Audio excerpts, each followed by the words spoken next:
حکم کردن به تکفیر یا کافر نمودن منظور همین است که شما رزاندن خون اون واجب میدونید، جایز میدونید. همین است بدبخت.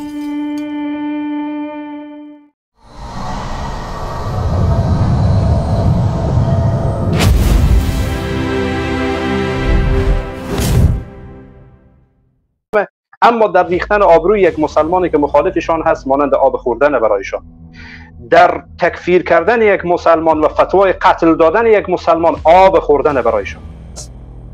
حکم کردن به تکفیر یا کافر نمودن منظور همین است که شما رزاندن خون اون واجب میدونید، جایز میدونید. همین است بدبخت.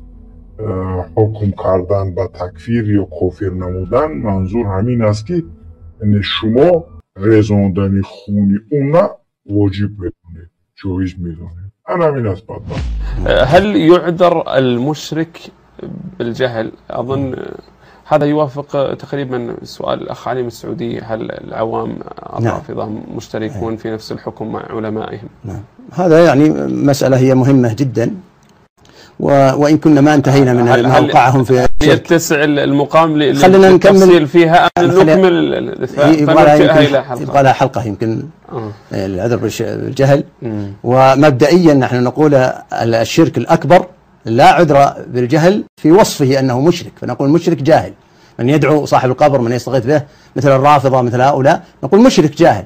يقول طيب هل يعني معناتها أنه يقتل؟ لا، العقوبة غير الحكم، غير الوصف. الوصف يختلف عن العقوبة. الوصف غير العقوبة.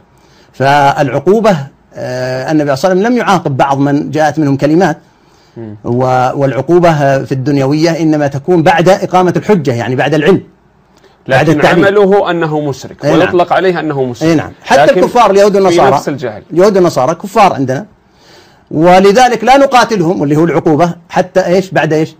بعد ما ندعوهم، بعد العلم، يعني بعد الرسالة. وهذا هو الأصل، العقوبة لا تكون في الدنيا أو في الآخرة إلا بعد الرسالة.